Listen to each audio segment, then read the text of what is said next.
Technoplanet blah. Blah blah blah. Blah blah blah. Blah blah blah.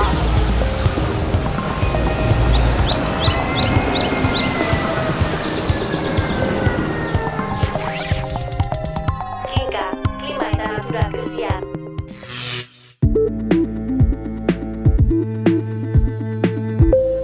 Albisteak.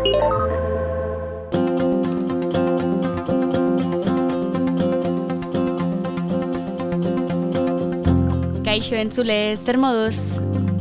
Bakura begira izan gara azken egunotan eta hain justu ere horri buruz ariko gara gaurko alean.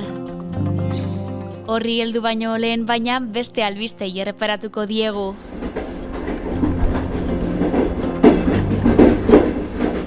Gasteiz eta Burgos lotuko dituen HTaren lehen zatiaren lehiaketa berehala egingo duela esan du Espainiako Garraio eta Mugikortasun Ministerioak. Zehaztu du datozen 2 hilabeteetan egingo duela, eta beste zati guztien lizitazioak aldiz 2025ean egingo dituela. Justuki HTaren lan guztiak gelditzeko eta garraio ereduari buruzko eztabaida sustatzeko eskatu dute dozenaka ekintzailek Iruñean, Sustrai Erakuntza Fundazioak deitutako mobilizazioan.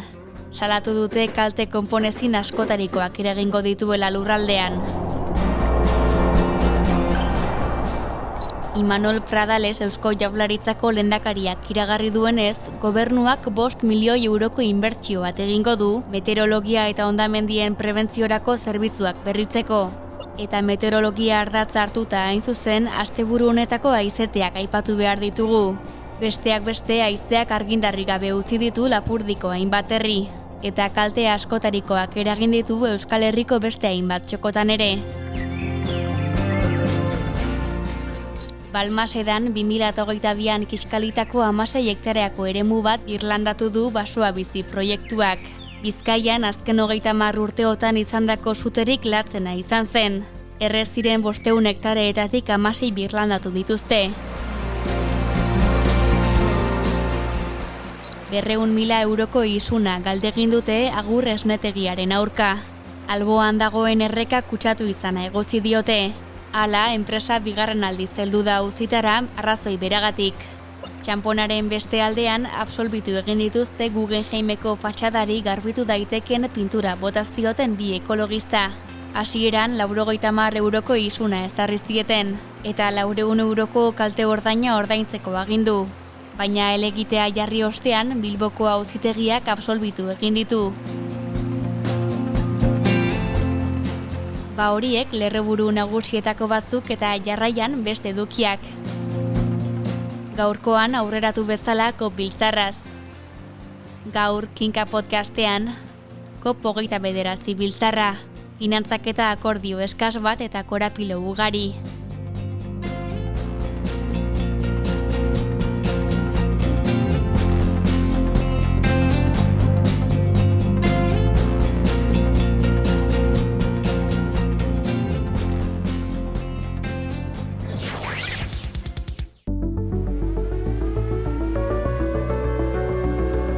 Albiste gehiago Kinkaren buletinean. Eman izena berria.eu satarian eta jaso ingurumen gaiei buruzko azken albisten berri zure posta elektronikoan. Kinkatik Kinkara.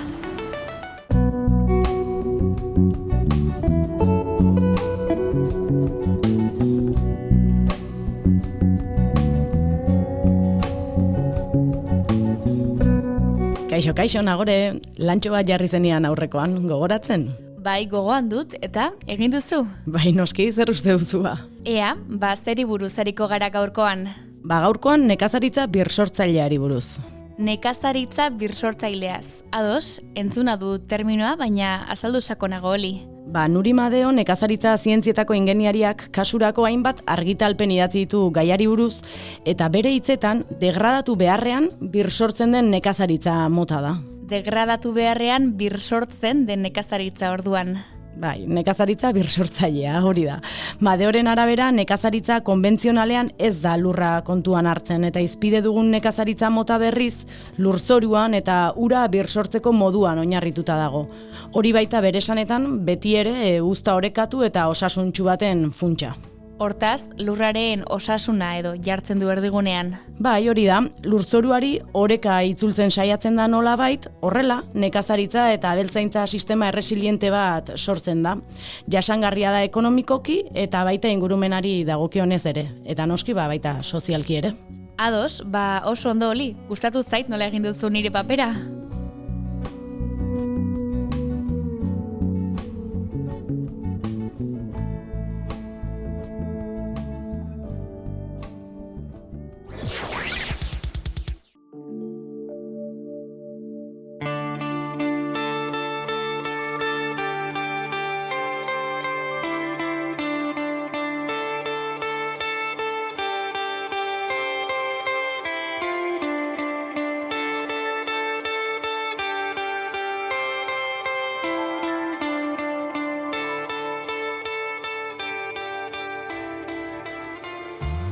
Goraberatsuak izan dira azken 2 asteak Nazio Batuen Erakundeak klima aldaketari buruz egindako biltzarrean. Azaroaren 11an hasi zen Bakun, Azerbaijanen, eta hilaren 22an amaitu behar bazen ere, larunbat goizaldera arte luzatu dira azken negoziazioak, izan den giro korapilatsuaren ondorioz. Guztira, 30.000 lagun baino gehiago bildu dira batzarrean. Herrialde parte hartzaileetako ordezkariak, politikariak, adituak, kazetariak, beste aldietan ez bezala, aurten urrutitik erreparatu dio batzarrari Elisa Sainz de Murieta, EHUko irakasle eta beste 3 ikerlariak.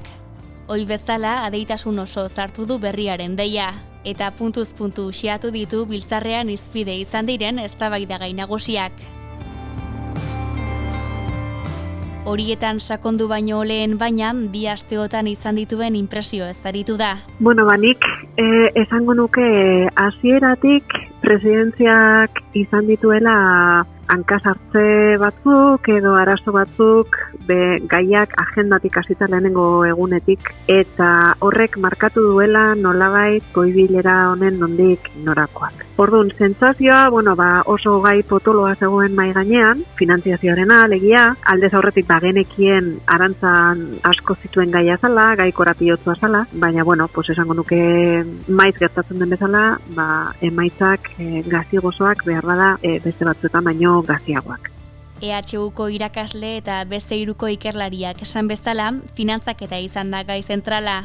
NSQG siglari erantzuten dio mintzagaiak, eta zehazki zer adierazten duen azaldu du.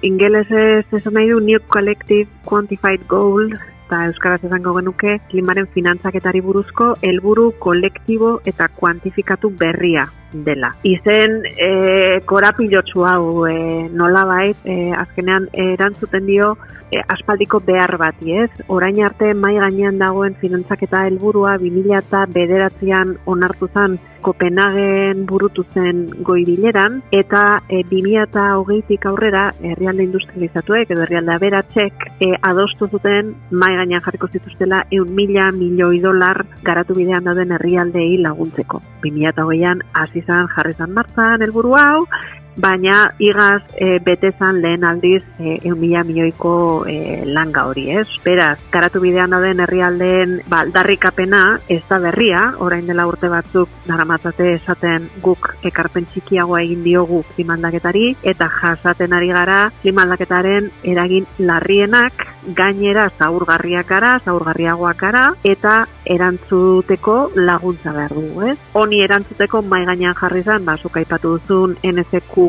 helburu hori edo helburu kolektibo kuantifikatu berria, eta goi-bilera honetan zehaztu behar zen, zenbatekoa, eta baita ere hori martxan jartzeko prozedura eta, hainbat ñabardura honen inguruan. Gonbidatuak esan bezala, herrialde garatuek garabidean diren herrialdeei eman behar dieten diruaz eztabaidatu dute batzarrean.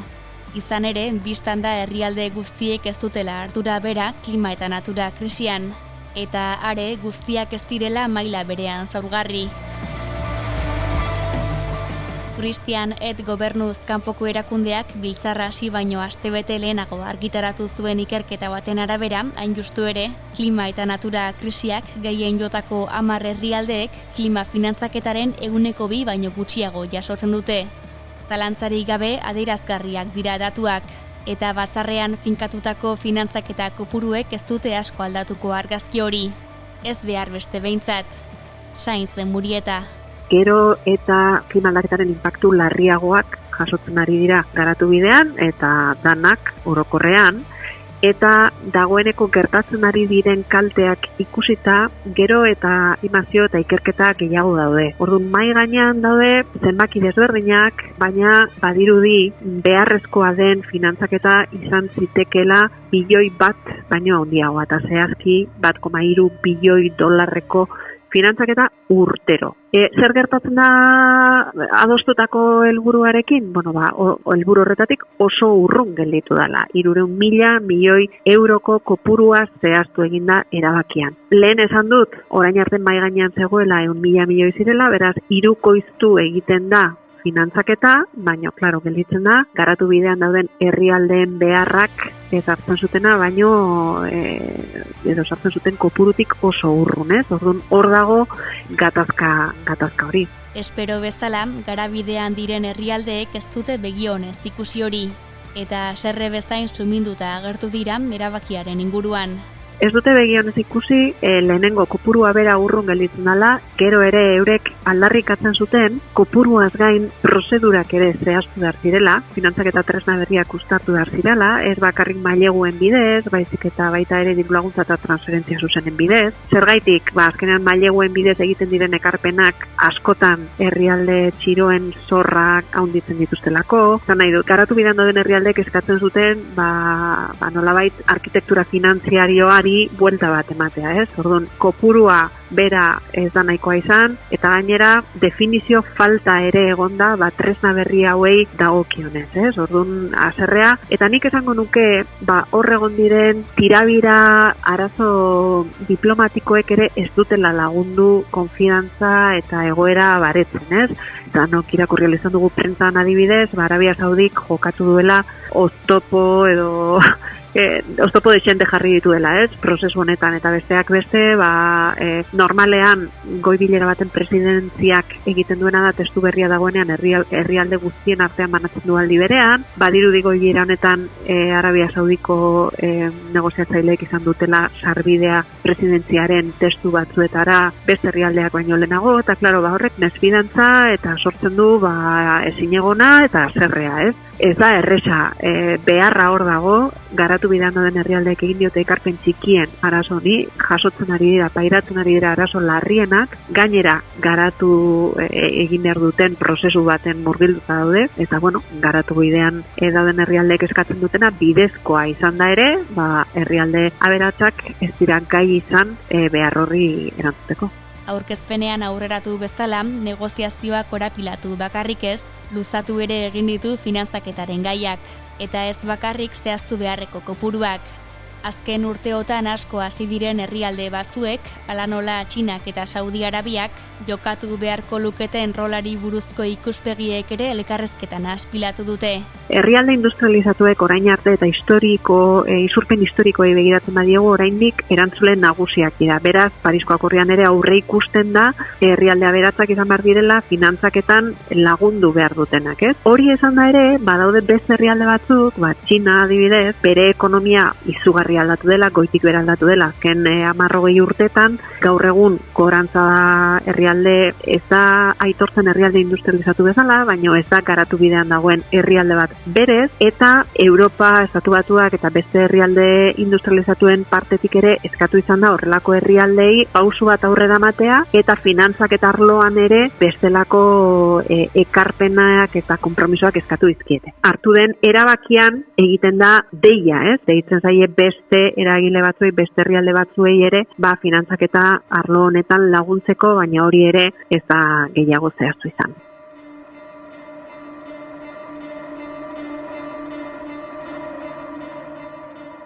Eztabaida horretatik hurbil kalten eta galeren funtsa dugu. COP28 biltzarrean adostu zen, iaz, eta 2025etik aurrera izango da indarrean.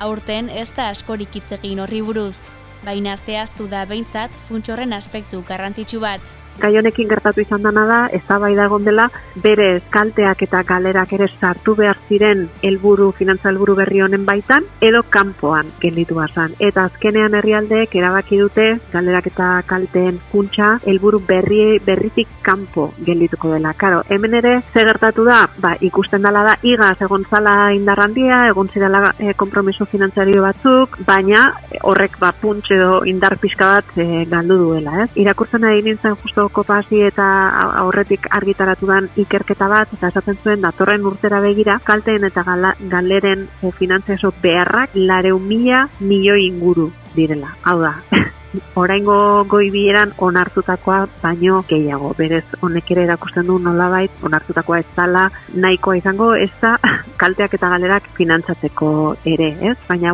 egia da, pasaden goi bileran onartu egin zanaz funts bereziak, naiz eta finantzak eta helburu berri honen baitan esartu, badauka bere bidea eta ikusi behar dana da, ia benetan, naiz eta funtsa izan, funts horretan ekarpenak egin behar dira, ez? Eta ia zenolako ekarpen maila dauden datorren urtera begira. Lurraren berotze mugarena da behar beste landu ezten beste gai bat. Urteak daramatzagu 1,5 graduren lanka marrak horrizat jartzen, baina gaur egungo hildo politikoek hori gainditzera garamatzate. 1,5ko helburu hori Pariseko akordioak daukan helburua da, eta helburua da mende amaieran arte. Helburu hau da, gure bide horria nolabait esateko, ez da atzean gelditu. Karo, gertatzen dana zera da, oraindik isurpenak handituz jarraitu dutela, 2024 honetan isurpenak handituz joan dira ere, eta 1,5 helburuari eutsi nahi badiogu, IPCCek egin zuen estimazioa zen, 2030era isurpenak 1,45 murriztu behar zirela. Beraz, helburu horretatik oraindik oso urrun gaude, eta gero eta urrunago gelditzen zaigu 1,5 graduko muga hau betetzea. Hori esan da ere, iaz onartu egin zan lehenengo aldiz goibilera baten erabakian, pixkanaka erregai fosiletatik urruntzen joan behar ginela, ez? Karo, hori nola materializatzen da, edo nola zehazten da? Goibilera honetan onartu behar zan eztabaida bat edo dialogo bat horri erantzuteko, eta hori ez da gauzatu. Orduan, hor bai ikusi da, petroestatuek edo erregai fosilekiko menpekotasun handiagoa daukaten herrialdek nolabait oztopatu egin dutela honen inguruan erabaki handiagoak egon alizatea, eta erabaki hau adibidez edo konpromiso hau urrengo urterako gelditu da mahai gainean. Orduan, hitz egin da, baino ez da adostasunik lortu gainonen inguruan. Aurtengo biltzarra gainera, marko geopolitiko konkretu batean kokatu behar da. Donald Trump hautagaiak irabazi ditu Amerikako Estatu Batuetako hauteskundeak. Eta Javier Milei Argentinako presidenteak herrialdera bueltan bidali du Argentinako ordezkaritza. Zer gertaliteke batez ere, joan den agintaldian bezala, AEBak Parisko akordiotik aterako balira? Uste dut bizi garela egoera oso nahasia, ez?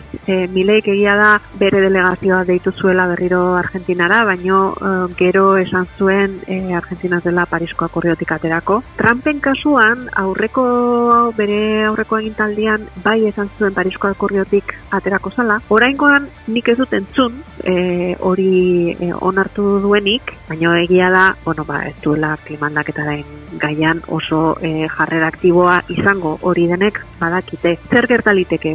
Gertaliteke Parisko akordiotik ateratzea. Aurreko kasuan egin zuen bezala. Parisko akordiotik ateratzea nahi du dagoeneko ez litzatekeela goi bileretan egongo, Parisko akordioaren baitan organo gorena direlako. Beraz, aterako litzateke eztabaida multilateral honetatik. Baina hori esan da ere, Parisko akordiotik atera zanean egon zan mugimendu bat deitzen zana We Are Still In, oraindik barruan gaude, eta hor elkartu ziren Estatu Batuetako hainbat estatu, Kalifornia eta horrelakoak, enpresak, hiri batzuetako ordezkariak, unibertsitateko ordezkariak ere bai, eta hauek nolabait esan zuten, gobernu federalak egin dezala nahi duena, baina gu Parisko akordioarekin bat egiten jarraituko dugu, eta klimaldaketaren aldeko neurriak ezartzen jarraituko dugu. Beraz, hori ere gerta daiteke, gobernu federala ateratzea, baina egotea beste mugimendu bat, beste eskala batzuetan, Parisko akordioari lagunduko lioketenak. Hori izan daiteke egoera bat.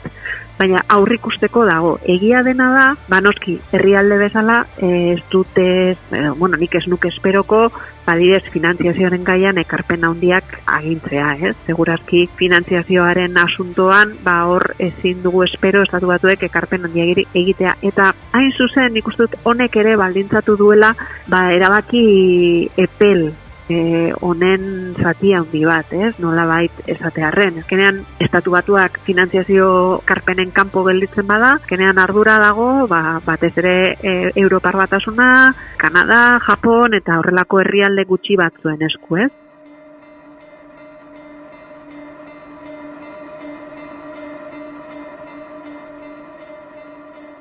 Amaitzeko karbono kredituei eta oro har karbono merkatuari buruz hitz egin behar dugu. Parisko akordioaren 6.2 eta 6.4 artikuluen ezarpenari buruzko akordio bat egin dute batzarrean, eta itun horren bidez karbono isuria konpentsatzeko bonuen merkatu hori 6 irizpideren arabera gidatuko den zehaztu dute. Zer dira baina karbono kredituak? Karbono kredituak dira nolabait, adibidez, herrialde batek karbono kredituak saldu ditzake, demagun herrialde batek baso edo oiana handiak dituela, karbonoa zurgatzen dutenak. Zurgatzen duten karbono hori isurpen handiak dituen herrialde bati saldi ezaioke konpentsatzeko nolabait, Karbono kredituek forma desberdin hartu dezaketen, nik adibide bat besterik ez dut jarri, baina forma desberdin hartu dezaketen. Nolabait egiten dana da, saiatzen dana da, esaten, badaude herrialde batzuek murriztu behar dutena, baina oraindik ez daukate gizartea edo teknologia edo ekonomia murrizteko moduan. Beste batzuek aldiz badaukate expedente bat, behar dutena, baino karbono gehiago daukat. Orduan, egin daitekena da, ezarri merkatu bat, eta bi horiek harremanetan jarri, konpentsatzeko gehiegizko isurpen batzuk, beste batzuek soberan daukatenarekin. Aurten beraz, salerosketa hori arautu da. Baina irizpide batzuk finkatu badira ere, ikusi beharko da ongi funtzionatzen duen. Hau praktikan oso komplikatua da. Transparentzia ezinbestekoa da, neurtzea ere oso komplikatua da, kontabilidade bikoitza ekiditzea ere zaila da. Orduan, ataskatu eginda urte askotan, ataskatu eginda karbono merkatuen bilakaera goi bilera hauetan, eta aurten, azkenengoz onartu eginda, baina irakurri ditudan valorazioen artean, ikusi ditut jarrera desberdinak. Ni ez naiz aditua gai honetan, ñabardura guztiak ez ditut ondo ezagutzen, baina nik esango nukeena da, ikusi beharko dugula, ia martxan jartzen denean zenolako arazoak sortzen diren, hor badaudelako beldur batzuen partez, ia eraginkorrak izango ote diren karbono merkatu hauek, batez ere ekosistemak eta tartean daudenean.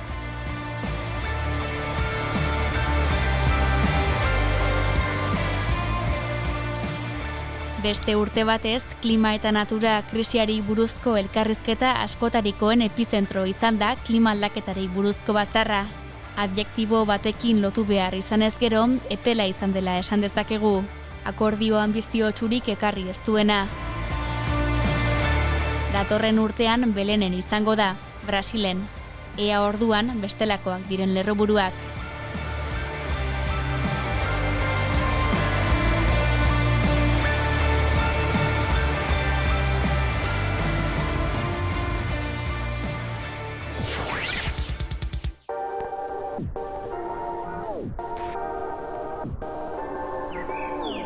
Orain kinka eraberrituan baita bonus traka ere. Urrengo asteartean Elisa Sainz de Murieta. Kinka, etorkizun bizigarriak irudikatzeko.